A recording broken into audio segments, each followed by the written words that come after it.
I still remember the night I found him crying in my hallway. He was 8. Tiny hands clutching a Spider-Man backpack, clothes soaked through from the rain, standing in the glow of the porch light like some lost memory. My brother had died just days earlier. A wreck. The kind you never walk away from. His wife had vanished long before that, somewhere between the addiction and the final eviction notice. That boy, my nephew, had nowhere else to go. And so he came to me. I was 38 at the time, a high school English teacher with no children of my own. No wife. Just a quiet apartment, a modest savings account, and a steady life. I wasn't prepared to be a parent. But I opened the door anyway. That's how it started. The first night, I gave him my bed and slept on the couch. By the first week, I had registered him at the local school. By the first month, I had learned how to pack lunches that didn't come back untouched. By the first year, he was calling me Dad when no one else was around. I raised him. I taught him how to ride a bike, tie a tie, shake a hand like he meant it. I paid for braces. For field trips. For summer camps. I sat through every school play, every soccer match, even the ones where he spent more time chasing butterflies than the ball.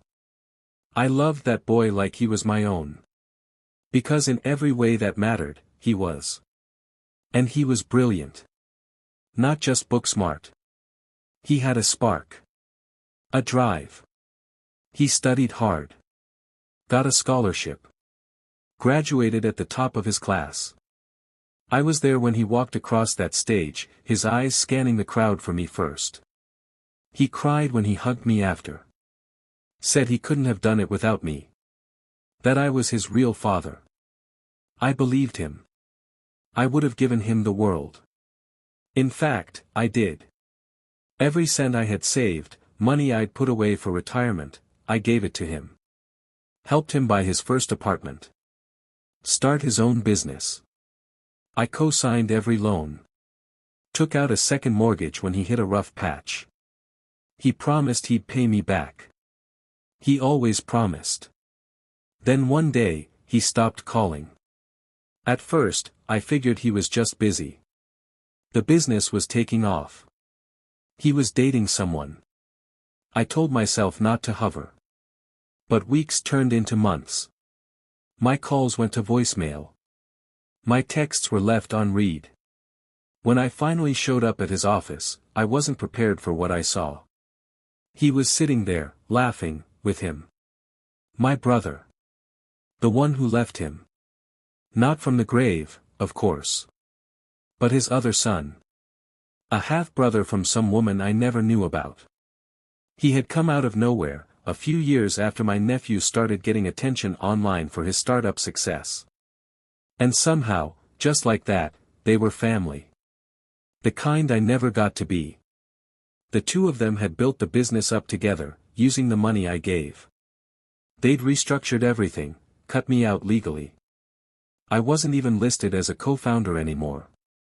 The savings, the loans, the mortgage, it was all gone. When I confronted my nephew, he didn't even deny it. I appreciate what you did, he said, eyes cold. But you were a chapter. Not the whole book. That sentence destroyed something in me. I walked away without a word. No threats. No breakdown. Just silence. But what they didn't realize, what he never saw, was that the man who raised him had taught him more than business. More than decency. He had taught him what it looks like when someone disappears from your life, and doesn't come back. And that was just the beginning. Long before I ever heard the words, "You were a chapter, not the whole book," I lived a life so quiet it barely left a footprint. I was never the kind of man who chased noise. I liked my routines: coffee at 6:15, lesson plans by 7, chalk dust on my sleeves by 3:30. I taught English literature to high school seniors in a town where most kids didn't read unless it was assigned. But I didn't mind. I believed in small revolutions, one student, one book, 1 year at a time. I had a one-bedroom apartment with hardwood floors that creaked in winter and a radiator that hissed like it held secrets. No pets. No partners. Just silence and shelves of books organized by author, then year, then mood. That was my life, until my brother died, and his boy came knocking. My brother was everything I wasn't. Wild. Loud. Magnetic. The kind of man who could charm the truth out of a stranger and then sell it back to them wrapped in a lie. He burned through every opportunity like it was paper. Marriages, jobs, money, nothing stuck. Except the boy. His son. When he called me the night before he died, I didn't pick up. I still remember the voicemail. Slurred words. A joke I didn't understand. Then a pause. If anything happens to me, he said, you'll look after him, right? You're the responsible one. Then the line went dead. And so did he, less than 12 hours later. I didn't cry at the funeral. There wasn't time. His son was there, eyes wide, voice too soft to carry.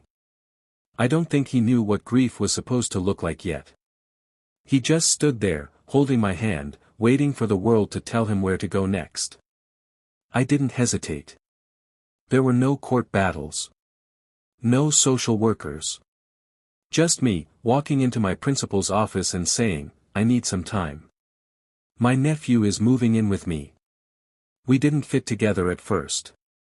He was angry, unpredictable, afraid to sleep without the lights on. He hoarded food in his backpack. Flinched at loud voices.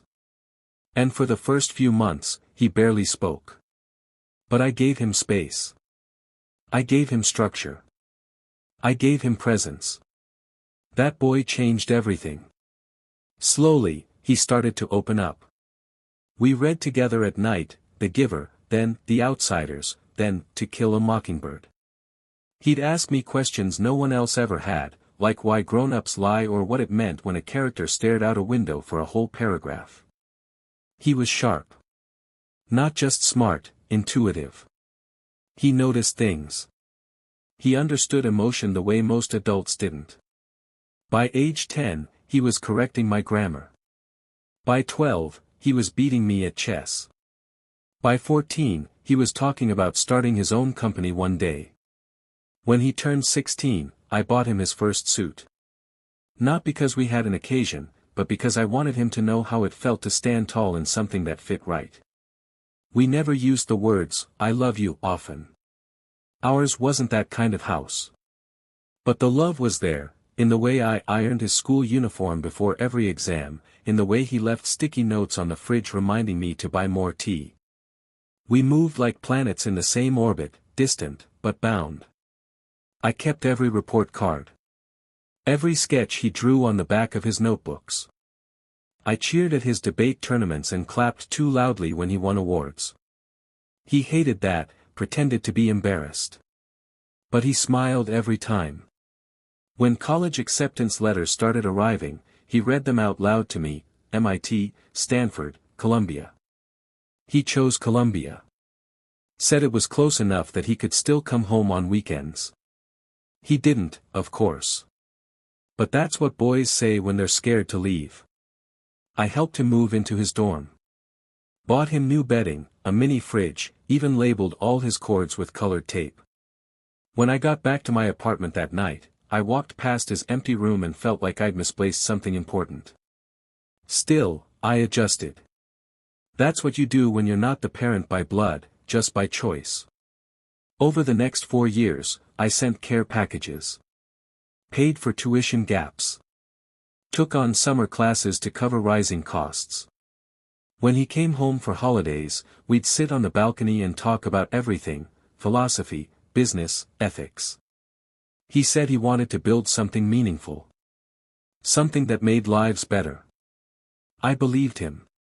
After graduation, he came back to live with me for a while. The job market was tough, and he was trying to launch a startup focused on ethical tech. I gave him my office. Cleared the shelves. Cooked for him. Listened to him rehearse investor pitches. I watched him grow into a man with ambition in his voice and fire in his eyes. He asked to borrow money. Not just once. Several times. Each time with a promise, just until the next round of funding. Just to get us through the prototype phase. Just one more bridge loan. I never said no. When my savings ran out, I offered my pension. When that wasn't enough, I remortgaged the apartment. I believed in him. Not just in his idea, but in his goodness. The boy I raised would never leave me behind. That belief, more than anything, was what broke me. Because I didn't see it coming. I didn't see the slow fade, the new faces, the shift in tone. I didn't see the walls being built between us, until one day, I was just another obligation he forgot to carry. And someone else had taken my place in the credits. The first real crack wasn't a betrayal. It was a silence. He stopped coming home. At first, it was small things, cancelled dinners, rescheduled coffee, a slow withdrawal from everything that once felt like ritual. Work's crazy, he'd say. I'm barely sleeping. I believed him. Startups demand everything. I told myself this was temporary. But the months kept passing, and the phone rang less. My messages became one-sided. How's the pitch going? No answer. Want me to send groceries? Read, no reply. Miss you. Silence. The kind that doesn't echo. The kind that just swallows. Then came the photos. Not from him, of course. But through mutual acquaintances. I'd see him on social media, standing in co-working spaces I'd never heard of, surrounded by a new group of people, sharp suits, champagne flutes, eyes glittering with self-importance. He looked different. Confident. Polished. Not cold, exactly. But curated. Like he was practicing being someone else. I finally asked if I could visit his office. Just to see what he'd built. He agreed, reluctantly. I'm in meetings most of the day, he said. But yeah. You can swing by. It was a Thursday afternoon when I stepped into the building. Glass walls. Leather furniture. A minimalist lobby that smelled like money and something colder underneath. A receptionist gave me a once-over that landed somewhere between curiosity and judgment. She called upstairs. Mr. Thorne is in a meeting. Thorne. He was using his father's last name now. That name hadn't come up in years. Not since the funeral. Not since he stood beside me and swore I was the only parent he'd ever known. I waited in the lobby for nearly an hour. Then the elevator doors opened, and there he was, walking out with a man who looked eerily familiar. Tall. Tan. Cocky grin. A shadow from the past. It hit me like a bruise forming behind my ribs. His half-brother. My brother's other son. I'd heard about him, vaguely. A child from one of my brother's flings. They'd never been close. Never lived together. As far as I knew, they hadn't spoken in years. And yet, there they were, laughing like blood had always been enough. I stood. My nephew froze when he saw me. Just for a second. Then the mask returned. Polite smile. Firm handshake. Hey, he said. Didn't expect you this early. I looked past him to the man beside him. Oh, he said casually. This is Caleb. My partner. I didn't understand at first. Partner? I asked. You mean, business? He nodded. Yeah. We co-founded the company. A few months ago. Rebranded everything. My voice felt thin in my throat. Rebranded? He nodded, like it was nothing. New vision. New direction. Clean slate. A clean slate. That's what I was now. A chalkboard wiped down. I didn't ask how. I didn't ask why. I just smiled, made some excuse, and left. Later, I checked the company's registration. Everything was under Caleb and him. My name was gone. The equity I helped him purchase dissolved through restructuring. The loans still tied to my name. The second mortgage mine to pay. I went home and opened the folder where I kept all his childhood drawings. They looked ridiculous now. Crayon dragons. Misspelled poems. A stick figure man labeled Uncle D, my hero. I sat with that for a long time. And then, for the first time in 20 years, I let myself cry. Not because of the money. Not even the betrayal.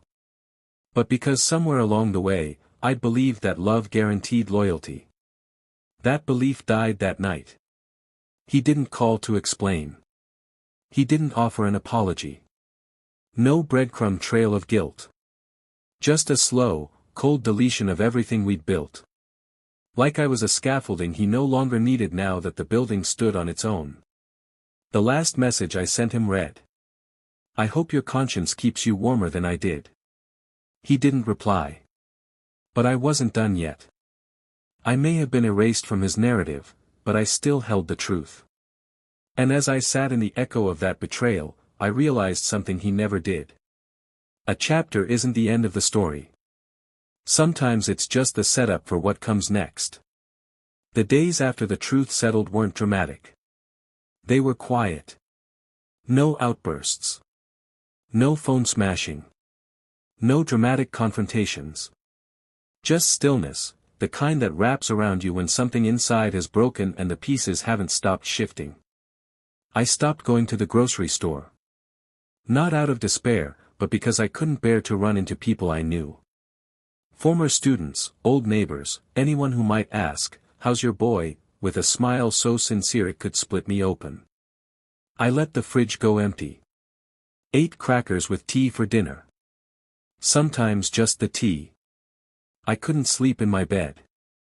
The room smelled like him, his old shampoo, the cologne he borrowed from me before dates, the fabric softener he insisted on because it smelled like a hotel.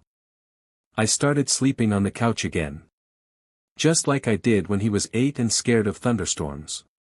Except now, there were no little footsteps in the hallway. Just silence. Deep, bitter, patient silence. I avoided the mail. I didn't want to see the bills piling up. Mortgage statements. Loan balances. Credit card interest climbing like ivy on the walls of my ruined trust. I had no more savings. No safety net. Only the dull ache of knowing that everything I'd built, every sacrifice, had gone into a future that would never include me. I didn't tell anyone what happened. People would ask about him. I'd smile, say, "He's doing great." That was easier than explaining how the person I'd raised, the boy I called son in every way but blood, had turned my name into a liability and my love into an afterthought. Some nights, I'd sit with old photo albums. My hand would hover over the images, but I wouldn't touch them. Like if I made contact, they'd disappear. He was there in every shot, missing teeth, crooked smiles, birthday candles, graduation robes. Each picture whispered a different version of a promise he never kept. One night, I opened a drawer and found the old chessboard we used to play on. We hadn't touched it in years. I set it up anyway, white on my side, black on his. I played both hands. Quietly. Slowly. Until I realized I was crying into my palms after the third move. I wasn't mourning the money. I was mourning the story we never got to finish. I thought about deleting his number. I thought about writing him a letter, something measured, something final. But everything I drafted sounded like begging. And I'd done enough of that without realizing it. Instead, I fell into a rhythm of invisibility. I went to work, came home, sat in the dark. The days blurred. The weeks became a haze. I didn't feel anger. Just vacancy. The kind that makes you forget your own voice. People assumed I was busy. Focused. A little tired, maybe. No one knew I was unraveling in slow motion. One Friday night, I stayed at school late grading essays. The classroom was empty, lights humming above me, the scent of dry marker ink hanging in the air. I reached for a student's paper and stopped when I read the title. The People Who Raise Us Without Asking for Anything. I stared at it. Not the essay. Just the title. And I broke. Not loudly. Not dramatically. Just a single, sudden realization folding in on itself. I had asked for something. I asked to matter. I asked to be remembered. And in the end, I wasn't even worth an email. I put my head down on the desk and wept. Not like a man. Not like a teacher. But like someone who had been erased so completely he wasn't sure if he'd ever existed. That was my bottom. Not a scream. Not a breakdown. Just a quiet, empty weeping in a room full of ungraded essays and fluorescent lights. And when the tears stopped, all that was left was the space between who I had been, and who I might still become. It wasn't a grand moment. No sunrise epiphany. No rousing music or sudden strength. Just a simple morning, 6 days after that night in the classroom, when I opened the kitchen cabinet and realized I had no more tea. It sounds ridiculous now, how something so small could be the spark. But I stood there, cabinet open, eyes unfocused, and something inside me said. You've been surviving. Now choose to live. So I put on real clothes. Not the soft, invisible ones I'd worn for weeks. I combed my hair. I locked the door behind me and walked 2 blocks to the corner shop, bought a box of Earl Grey, and nodded at the cashier like I hadn't spent the last month dissolving into a ghost. I came home, brewed a cup, and sat on the balcony with it. And for the first time in a long time, I let the silence be silence, not absence. That day, I did something else. I opened a notebook. Just a regular spiral-bound one I found in a drawer. I turned to the first page and wrote a single sentence. What do you have that they can't take? I stared at it for an hour. The answer came slowly. Not in words, but in memories. I had time. I had skill. I had character. I had all the things that had built him, whether he acknowledged it or not. And while he had taken my money, my trust, my place beside him, he hadn't taken me. I began writing every day. Not letters to him. Not even a journal, really. Just fragments. Thoughts. Moments. Reflections. I wrote about raising him. About the way his laughter used to fill the apartment. About the time we burned pancakes and ate them anyway. About the night he asked me if he was going to turn out like his father, and I held him and said, only if you forget who raised you. I wrote about betrayal, too. Quietly. Without venom. Just facts that still bled. And then, something shifted. The writing gave me a new lens. I stopped thinking about what I'd lost. I started seeing what I could still build. Not for him. Not in reaction to him. But because I needed to feel full again. That's when I remembered Marcus. He was one of my students, a quiet kid who always sat in the back, hoodie up, notebook full of sketches instead of notes. The kind who gets overlooked. Forgotten. But I'd seen his talent. His drive. He reminded me of someone. Someone I used to know. I reached out. Just a message, still drawing. He replied an hour later, always. And just like that, a door creaked open. I asked him to meet me for coffee.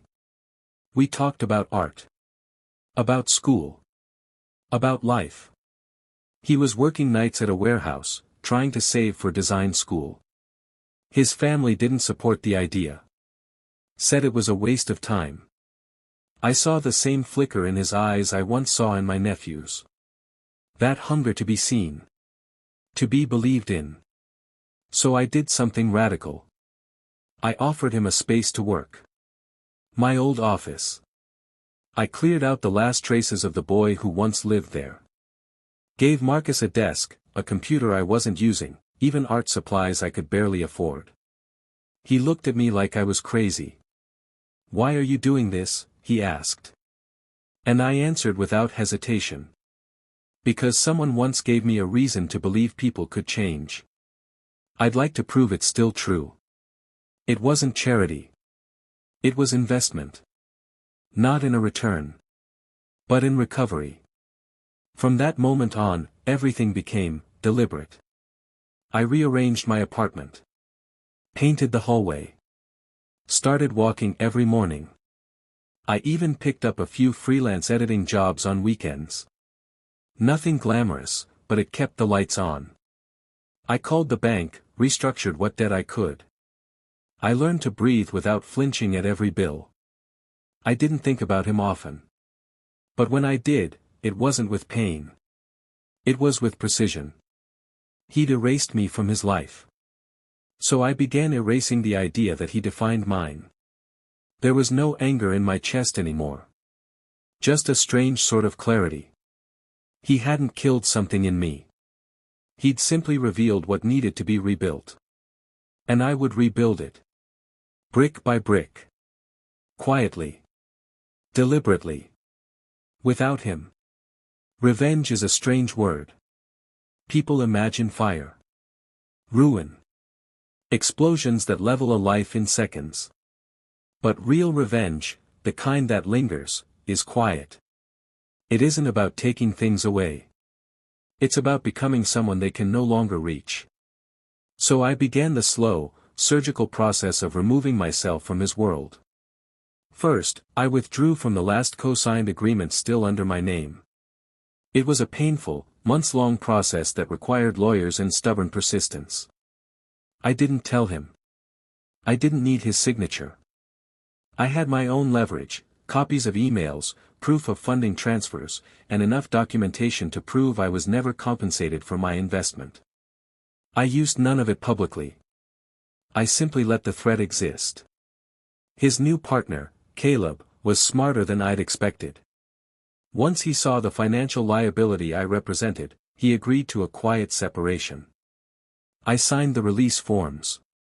Gave up any legal claim to the company. In return, they absorbed the debt tied to the second mortgage. He would never know the terms. He'd never see the letter I sent. He would only wake up one morning and realize that the shadow of me was gone, cleanly, surgically, completely. I stopped answering mutual acquaintances. When people asked about him, I said nothing. Not a bitter silence, just neutrality. No praise. No gossip. Just an absence of warmth that people couldn't quite define. Then I did something small, something sharp. I donated the chessboard. The same one we played on every Sunday. The one he beat me on when he was 12 and called it the greatest day of his life. I gave it to Marcus. Told him it was time it taught someone new how to think 3 moves ahead. Marcus was thriving. He'd started uploading digital art, gaining a following. We'd turned the spare room into a mini studio, and I helped him build a portfolio that got him a scholarship interview. One afternoon, I watched him sketch and asked, "Why do you keep drawing broken things?" He said, "Because it's satisfying to fix them." I felt something loosen in my chest. Meanwhile, my nephew's company was getting press. Nothing huge. But enough that his name came up now and then. I ignored it. Except once, when I noticed a glaring omission. On his official bio, it said, "Self-made. First-generation entrepreneur." Not a word about me. Not a mention. So I wrote an article. Not about him. About mentorship. About how invisible hands shape great lives. About the cost of raising someone who grows into someone else. I didn't name him. But anyone who knew the story would feel the outline beneath the words. It went viral on a teacher's forum. Then a parenting blog. Then an educational newsletter. He would see it. Or someone would send it to him. And he'd know. Not because I accused. But because I remembered, and memory is heavier than accusation. One day, I received a short message from a mutual friend. He read your piece. Didn't say anything. But he looked off. I smiled. Not out of cruelty. But because subtle revenge is a mirror. You don't destroy them. You let them destroy the image they built without you. In the end, my revenge was never about justice. It was about erasure. Not erasing him from my life. But erasing the version of me he thought would always wait at the door. That man was gone. And the one who replaced him. He owed nothing. And he remembered everything. The first ripple came quietly. A brief article buried deep in a business journal. Emerging tech startup faces legal scrutiny over early-stage investment claims. I didn't click it at first. But something about the phrasing. Unverified contributions, lack of formal documentation, discrepancies in initial seed funding, I knew that language. I had lived it. The article didn't name names. Not directly. But the timing, the tone, it was him. His company. The same one I had helped build in the shadows. It turned out, the clean severance I'd executed had left a trail. Not of liability, but of curiosity. Because when someone claims to be self-made, people start asking where the first dollar came from. And when they find a gap in the story, when the puzzle piece is missing, they start pulling at threads. Soon, more stories trickled in. A few quiet, biting critiques from colleagues. One said he lacked humility. Another called his leadership style detached. A third, buried in a comment section, simply said, "Don't trust someone who deletes their past to build their future." Then came the fallout. A minor scandal. Not financial collapse, but a credibility wound. Investors pulling back. A few clients distancing themselves. Silent meetings in conference rooms he once ruled. I heard about it all secondhand, through whispers that always reached me too late to pretend I hadn't smiled when I heard them. I never spoke about him. But his silence started to echo. People began noticing his absence in spaces he used to dominate. His polished image dulled under the weight of truth unspoken. He wasn't ruined. But something had shifted. The pedestal had cracks. And all I had done, was walk away. Marcus, meanwhile, was blooming. He got the scholarship. He moved into a dorm 3 cities away, and the day he left, he hugged me tighter than my nephew ever had. Not out of obligation, but gratitude. Before he left, he said, "You saved my life, you know." I replied softly, "No. I just offered a place. You did the saving." But he shook his head. "No one ever gave me anything without wanting something back, until you." That was the moment I realized. My revenge hadn't been in watching my nephew falter. It had been in proving to myself that I could still give, and be made stronger, not smaller, for it. Still, the final consequence came in a form I didn't expect. A letter. Handwritten. No return address. Just my name on the envelope. Inside, 5 lines. "I read your article. I knew it was about me. You were more of a father than I deserved.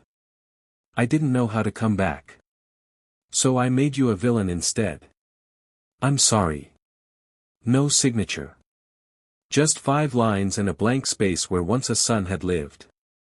I didn't reply. Not out of spite. But because sometimes, consequences are not about vengeance. They're about letting someone sit in the silence they created, and choosing not to fill it for them. He had made his decisions. And now, he was living with them. Alone. The confrontation didn't happen in a courtroom. Or a boardroom. Or anywhere dramatic. It happened in a coffee shop. A quiet place on 14th Street. The kind with chipped mugs, faded menus, and a wall of old books no one ever reads. I came there often, partly for the tea, partly because it was one of the few places left in the city that hadn't been redesigned into soulless efficiency. He walked in wearing a coat that didn't suit him. Too expensive. Too stiff. It hung on his frame like armor, like a version of himself he hadn't earned but desperately needed to project. I saw him scan the room, eyes flicking, calculating. When they landed on me, something shifted in his face. Not regret. Not guilt. Just fatigue. He sat down without a word. I didn't stand to greet him. Didn't smile. Just sipped my tea and waited. After a moment, he spoke. "You look older." I shrugged. That happens when you carry someone else's life for 20 years. He winced. Just slightly. Then said, "I thought maybe we could talk." "We're doing that now." He glanced at the people around us, strangers with laptops, soft music humming in the background. "I didn't expect you to respond to my letter." I didn't. Silence. "I didn't know how to undo it," he said finally. "Everything I built. I thought if I stopped for even a second, it would all collapse. So I kept going. And left me behind." He nodded, slowly. Yes. There was no excuse in his tone. Just admission. That mattered more than he realized. I leaned back in my chair. "Do you remember what you said the last time we spoke?" His brows furrowed. "You said, you were a chapter. Not the whole book." He swallowed. "I didn't mean." "But you did," I said calmly. "And you were right." He looked up, confused. "I was a chapter. One you outgrew. But I was also the one that taught you how to read the rest of your story. And you wrote it like I never existed." His eyes filled, but he didn't let the tears fall. He was still holding on to control, of himself, of the moment. "I see that now," he said. "I'm not here for an apology," I said. "I'm not here to be restored. I came to show you something." I pulled out a photo. It was of Marcus, standing in front of a university building, holding a sketchbook and smiling like he'd won the world. "I gave him what I gave you," I said. "But this time, I didn't ask to be remembered." He took the photo carefully. Studied it. "He looks like I did at that age," he said softly. "No," I replied. "He looks free." He blinked. "I didn't come here to reopen anything," I continued. "I came to close it. You hurt me. Not with your choices, but with your silence. You turned love into leverage. You made me invisible." He nodded, shame curling around his shoulders like a fog. "But I'm not angry anymore," I said. "I'm not bitter. I'm just done." "Does that mean we can't?" "No," I said. "It means you don't get to rewrite this part of the story. Some things don't get fixed. They just get left behind." He exhaled, shaky. "I understand." I finished my tea. Stood up. Looked down at him, not as a father or a teacher or a ghost of who he used to be. Just a man. A chapter closed. Before I left, I said one final thing. "I hope the silence teaches you something. I hope it teaches you what noise never could." And then I walked away. No bitterness. No vindication. Just peace. Healing didn't arrive with trumpets. It didn't come with a sudden flood of relief or a clean break from grief. It crept in, quietly. In the mornings, when I opened the windows and let the light touch the furniture I once kept shrouded in shadows. In the afternoons, when I sat on the balcony with a book and didn't think of who used to sit across from me. In the evenings, when silence no longer felt like abandonment, but like rest. I found a rhythm again. Work became more than a distraction, it became a joy. I returned to my students with something I hadn't held in years, patience for the unfolding. I stopped trying to mold them. I started seeing them. I opened a writing group at the local library. Not a formal one, just a circle of people who wanted to put their hearts on paper and leave them there. Some wrote poems. Others wrote letters they'd never send. One man came every week and wrote nothing at all. Just sat with us, and that was enough. And me? I wrote too. Not about him. Not anymore. But about grace. About aging. About letting go without losing the lesson. I turned my pain into language. Not to publish. Just to release. I also reconnected with my sister, the only family member who'd stayed on the periphery of everything. We met for lunch on Sundays. We didn't speak about the past. Just shared soup and laughter and the comfort of someone who knows your childhood by memory, not explanation. Marcus called every week. Sometimes just to vent about deadlines. Sometimes to share something beautiful he saw on his walk. Once, he called to say, I got featured in an art zine. They said my work feels honest. It was the best compliment he'd ever received. I told him so. And in his voice, I heard something I'd missed for a long time, legacy. Not the kind you measure in wealth or name or credit lines. But the quiet kind. The kind that plants itself in someone else and blooms long after you've stopped looking. I also learned how to be alone again, this time, without loneliness. I rearranged the furniture. Took down old photos. Not to erase memories, but to make space for new ones. I started cooking again, just for myself. I took walks at dusk. I bought a record player and listened to music that filled the room instead of my thoughts. And on rare nights, when I felt the old ache return, the flicker of, what if, I didn't resist it. I let it pass through me. Because healing isn't about forgetting.